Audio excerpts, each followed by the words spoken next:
Bonjour à tous, c'est Madame Zamboto et on se retrouve aujourd'hui pour un nouveau test de calcul de coût qui porte sur le coût marginal. Vous avez probablement déjà réalisé le premier quiz qui portait sur l'acquisition et la compréhension du cours. Maintenant, on va mettre tout cela en application avec ce deuxième test pour lequel vous aurez besoin d'une calculatrice, d'une feuille et d'un crayon. Je vous conseille bien sûr de faire les calculs avant de regarder la correction. Il n'y a que comme ça que vous allez vous rendre compte si vous maîtrisez ce raisonnement marginal. Alors, je vous laisse vous préparer et on passe tout de suite à la première question. Pour cette première question, on se positionne dans l'entreprise Savary qui fabrique et commercialise des flancs aux œufs à partir d'ingrédients locaux. Cette entreprise existe réellement, je vous ai d'ailleurs mis un visuel de ces fabuleux flancs. Toutefois, les données chiffrées de cet exercice sont totalement fictives. Mais si vous pouvez goûter un jour un flan Savary, surtout n'hésitez pas. La production mensuelle habituelle est de 15 000 flancs vendus au prix unitaire hors taxe de 16 euros. Chaque flanc nécessite 4 euros de matière première et 2 euros d'autres charges variables de production et de distribution. Les charges fixes mensuelles s'élèvent à 125 000 euros. Une épicerie fine parisienne souhaiterait passer une commande de 300 flancs supplémentaires par mois, mais au prix unitaire de 10 euros l'unité. L'acceptation de cette commande n'entraînerait pas de nouvelles charges fixes. Je vous demande dans un premier temps, très simplement, de calculer la recette marginale liée à cette commande. Alors je vous invite à faire pause pour faire vos calculs, et moi, je vais passer à la correction. Qu'est-ce que c'est qu'une recette marginale? La recette marginale, par définition, c'est le chiffre d'affaires supplémentaire qui va être engendré par cette commande.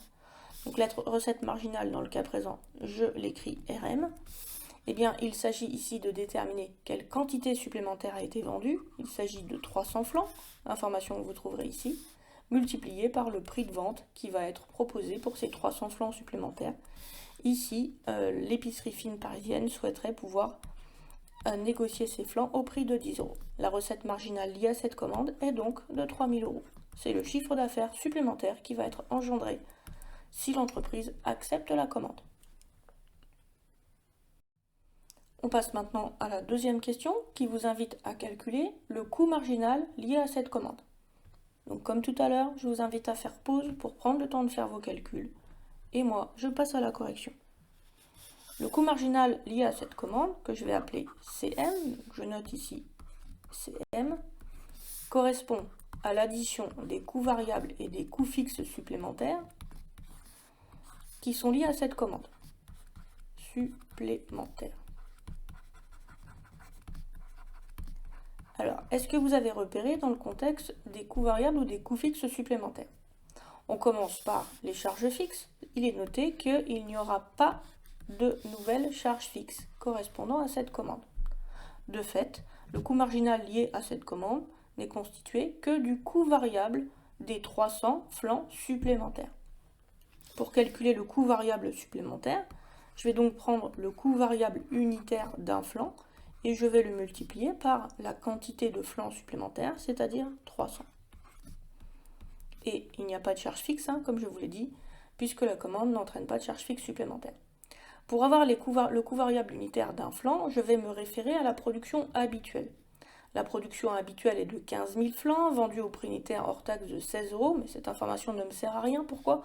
Parce qu'en fait, on vous donne déjà les éléments unitaires ici. On vous dit que chaque flanc nécessite 4 euros de matière première, qui par définition est une charge variable, et 2 euros d'autres charges variables de production et distribution. Soit un coût variable unitaire de 4 plus 2, c'est-à-dire de 6. On multiplie 6 par 300, 3 fois 6, 18, ça me donne 1800 euros.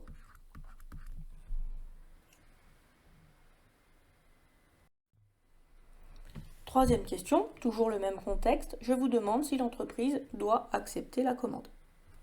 Évidemment, je vous invite encore une fois à faire pause pour réfléchir et je passe tout de suite à la correction. Pour savoir si l'entreprise doit accepter la commande, je dois comparer ce que la commande va me rapporter, que j'appelle la recette marginale, et ce que la commande va me coûter en plus, que j'ai appelé le coût marginal. Je vais donc faire la différence entre la recette marginale et le coût marginal. Ce que je calcule ici s'appelle un résultat marginal. C'est pas très bien écrit, mais on s'en sortira comme ça. deux possibilités, soit cette commande vous rapporte plus qu'elle ne vous coûte, dans ce cas-là il ne faut pas l'accepter, soit cette commande vous rapporte plus qu'elle ne vous coûte, et dans ce cas-là il faut l'accepter. Dans le cas présent, nous avons déjà calculé notre recette marginale qui était de 3000. Et nous avons calculé sur la question précédente le coût marginal qui était de 1800. Le résultat marginal, c'est-à-dire le résultat supplémentaire engendré par cette commande, est donc de 1200 €, ce qui est positif. Puisque le résultat marginal est positif, eh bien l'entreprise a tout à fait intérêt à accepter cette commande. Question 4. On vous demande ensuite quel est le prix de vente minimum acceptable pour cette commande. Par définition, lorsqu'une commande n'entraîne pas de nouvelles charges fixes, alors le prix de vente minimum acceptable pour cette commande doit correspondre au coût marginal unitaire qui lui-même n'est constitué que du coût variable unitaire. Cela n'est valable que parce que cette commande n'entraîne pas de nouvelles charges fixes. Du coup, dans le cas présent, on a déjà calculé le coût variable unitaire qui correspondait à l'addition des matières premières et des autres charges variables, 4 plus 2, soit un prix de vente minimum acceptable de 6 €. Tant qu'on vendra à un prix supérieur à 6 €, eh bien on a tout à fait intérêt à accepter cette commande. Sur la question numéro 5, on repart du même contexte, mais cette fois-ci, au lieu d'avoir un raisonnement marginal, je vais vous demander de repasser sur une approche globale et de calculer le résultat mensuel de l'entreprise dans le cas où l'entreprise n'accepterait pas la commande. Je vous laisse faire pause pour faire vos calculs sur votre feuille et moi, je passe à la correction. D'une manière générale, un résultat d'entreprise, comment il se calcule ? En comptabilité, c'est produit moins charge. Mais en calcul de coût, plus simplement, c'est chiffre d'affaires moins le coût total. Pour le chiffre d'affaires, on a besoin de la quantité vendue et on a besoin du prix de vente. Pour le coût total, on a besoin des charges fixes et des charges variables. Ça nous donne donc chiffre d'affaires moins, entre parenthèses, charge variable plus charge fixe. Pour le chiffre d'affaires, on a dit 15 000 multiplié par 16. Quantité fois prix de vente. On va enlever à ça les coûts variables. Donc les coûts variables, il y en a à 6 € par flanc. Et on a vendu combien de flancs? On a vendu 15 000, puisque pour l'instant je n'accepte pas la commande supplémentaire. Donc 15 000 multiplié par 6, plus les charges fixes, ça me donne 125 000 €. Il ne reste plus qu'à faire ce calcul sur votre calculatrice. Ça nous fait 15 000 fois 10, moins 125 000. On va faire ça de tête et ça devrait donner un résultat de 25 000 €. Ça, c'est le résultat dans le cas où l'entreprise n'accepte pas la commande. On va maintenant recalculer ce résultat dans le cas où l'entreprise accepte la commande. Donc on va repartir du résultat. Faites pause toujours si vous ne voulez pas avoir le résultat trop vite.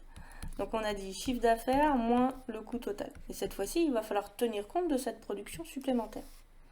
Le chiffre d'affaires correspond ici non plus à 15 000 fois 16, mais à 15 000 fois 16, plus les 300 flancs supplémentaires, fois 16, plus 300 flancs supplémentaires qui sont vendus à 10 €.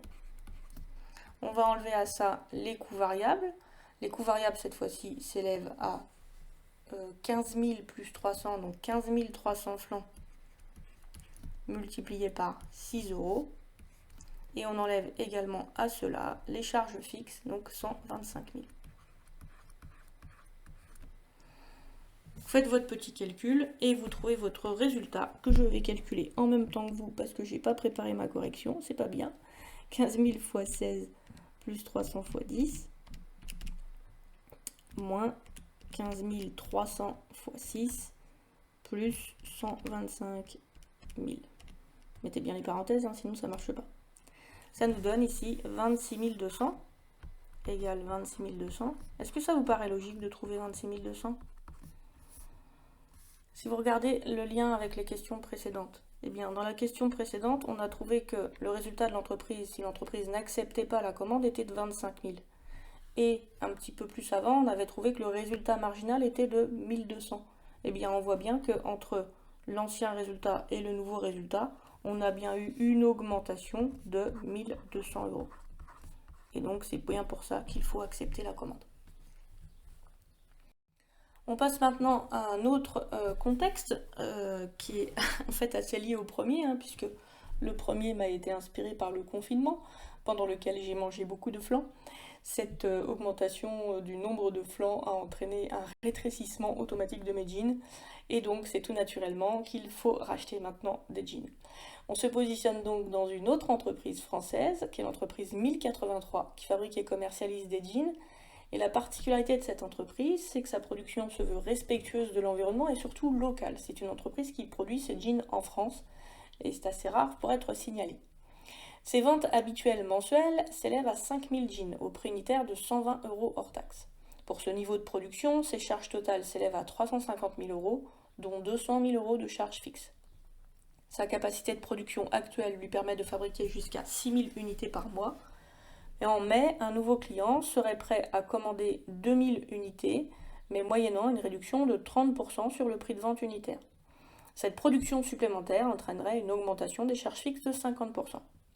A noter que l'entreprise 1083, comme je vous l'ai dit, cette marque existe, mais que les données chiffrées de cet exercice sont totalement fictives. Dans un premier temps, je vais vous demander de calculer simplement la recette marginale liée à cette commande. Je vous laisse faire pause, faire vos calculs, et moi, je passe à la correction. La recette marginale, c'est le chiffre d'affaires supplémentaire qui va être engendré par cette commande. Chiffre d'affaires supplémentaire, c'est quoi? Eh bien, c'est la quantité supplémentaire multipliée par le prix de vente qui va être proposé pour cette commande. Ici, on a une quantité supplémentaire qui correspond à 2000 unités, qui vont être vendues non pas au prix habituel de 120 euros, mais au prix de 120 euros moins 30% sur le prix. Donc on fait multiplier par 120 et on va appliquer directement une réduction de 30%, donc on va prendre simplement 70% du prix habituel. Pour ceux qui ne sont pas à l'aise avec ce calcul, vous pouvez également retrouver le nouveau prix de vente en faisant 120 moins 30% de 120, ça me va très bien aussi. Et du coup, vous allez trouver un nouveau prix de vente. Donc en faisant 120 fois 70%, on va trouver un nouveau prix de vente qui est de 84 euros. Donc 2000 multiplié par 84 euros.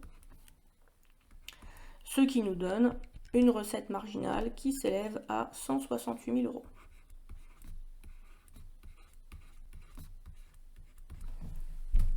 C'est bon pour le raisonnement? J'espère que tout va bien. Recalculez bien votre nouveau prix de vente, c'est important de savoir appliquer une réduction de 30%. On continue avec le calcul du coût marginal lié à cette commande. Donc n'oubliez pas de faire pause et de ne pas simplement être spectateur, il faut que vous soyez acteur pour voir si vous tombez dans les pièges. Sinon vous tomberez dans les mêmes pièges le jour d'un examen. Autrement dit, il faut vous tromper sur les tests d'entraînement pour réussir le jour J. Allez, je vous laisse faire pause et moi je passe à la correction. Le coût marginal lié à cette commande correspond au coût variable et au coût fixe supplémentaires liés à cette commande. C'est assez logique. À la différence de tout à l'heure et du flan Savary, eh bien dans le cas présent, la nouvelle commande va entraîner une augmentation des charges fixes de 50%. Donc il faudra en tenir compte. À la différence de tout à l'heure aussi, je ne vous donne pas le coût variable unitaire, c'est à vous de le retrouver. Pour cela, vous allez vous référer à la production habituelle. Cette production habituelle est de 5000 unités. Et on vous dit que pour cette production habituelle, vous avez 350 000 euros de charge totale, dont 200 000 euros de charge fixe. Par différence, vous en déduisez que le coût variable de l'entreprise pour 5000 jeans est de, on fait 350 000 moins 200 000, ça me donne 150 000. 150 000 euros. Et donc que le coût variable unitaire d'un jean habituellement est de 150 000 divisé par 5 000, c'est-à-dire 30 euros par unité, ou 30 euros par jean. On va donc pouvoir calculer le coût variable supplémentaire lié à cette commande. On a 2000 unités supplémentaires, qui vont chacun engendrer un coût variable unitaire de 30 €, car on suppose bien sûr que le coût variable unitaire est constant. On fait donc 2000 multiplié par 30, et à cela, on va devoir ajouter l'augmentation des charges fixes. Les charges fixes actuelles s'élèvent à 200 000. Eh bien, dans le cas présent, il va falloir considérer l'augmentation des charges fixes. On vous dit qu'elles augmentent de 50%. Elles vont donc augmenter de 100 000 €. Plus 100 000. Alors pourquoi cette augmentation de charges fixes? Eh bien parce que la capacité de production actuelle n'est pas en mesure de faire face à cet accroissement d'activité et que donc l'entreprise a probablement dû investir dans une nouvelle machine de production et embaucher du personnel, voire même emprunter, ce qui crée des charges financières. Ici, ça nous donne donc 2000 fois 30, ça nous donne 60 000, plus 100 000, soit ici un coût marginal de 160 000 € pour les 2000 jeans supplémentaires. Passons maintenant à la question 9. Sur cette question 9, je vous demande si l'entreprise doit accepter ou pas la commande. On va faire comme tout à l'heure. Pour savoir si on doit accepter la commande ou pas, on doit calculer, rappelez-moi, le résultat marginal. Le résultat marginal, par définition, c'est la différence entre quoi et quoi? Entre la recette marginale, qu'on a calculée tout à l'heure, et le coût marginal qu'on vient de calculer à l'instant. Coût marginal. Vous avez vu la faute d'orthographe que j'ai fait là? Eh bien, il n'y en a plus. Donc la recette marginale, on a calculé tout à l'heure qu'elle était de 168 000 €. C'est les chiffres d'affaires supplémentaires que va nous rapporter cette commande. Le coût marginal, on l'a calculé à 160 000. Conclusion, le résultat marginal est de 8 000 €. Et comme ce résultat marginal est supérieur à 0, eh bien oui, on doit accepter la commande. Dernière question, question classique. Quel est le prix de vente minimum acceptable pour cette commande? Je vous laisse réfléchir à votre réponse. Et moi, je passe à la correction. Eh bien, une entreprise a intérêt à accepter une commande dès lors que son prix de vente est supérieur à son coût marginal unitaire. Dans le cas présent, donc je calcule mon coût marginal unitaire. Je peux le calculer de plusieurs façons, mais le plus simple, c'est de prendre le coût marginal que j'ai calculé juste avant, qui était de 160 000. Donc je vais quand même écrire la démarche que j'utilise. Donc coût marginal des 2000 unités, divisé par la quantité supplémentaire, ce qui nous donne 160 000 divisé par la quantité supplémentaire, elle est de 2000. Ce qui vous donne ici un prix de vente minimum acceptable pour la commande qui est de 80 €. Donc tant que vous vendez à un prix plus cher que 80 €, vous dégagerez du bénéfice du fait de cette commande supplémentaire. Au-delà, cette commande supplémentaire fera baisser votre résultat global. Ça ne veut pas dire que votre résultat global du mois sera négatif. Ça veut dire simplement qu'entre accepter ou ne pas accepter la commande, eh bien, vous allez perdre un petit peu. Maintenant, si ce nouveau client est un client qui peut être fidèle et vous permettre d'accéder à un nouveau marché, c'est quand même à réfléchir, puisque manifestement, il est prêt à commander des volumes importants.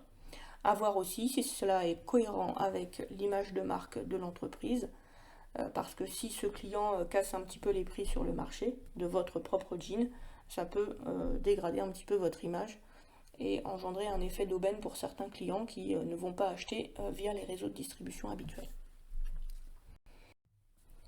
Et bien voilà, c'est déjà fini pour ce deuxième quiz de calcul de coûts. Je vous invite à mettre un petit j'aime pour garder cette vidéo dans vos favoris et la retrouver plus facilement, à mettre un petit message aussi parce que ça fait toujours plaisir. Et puis bien sûr, vous pouvez retrouver toutes les autres vidéos de calcul de coûts, de compta, fiscal, analyse financière sur ma chaîne YouTube à laquelle je vous invite à vous abonner. Alors à très bientôt pour d'autres vidéos et mangez pas trop de flan parce que je vous assure, ça fait grossir.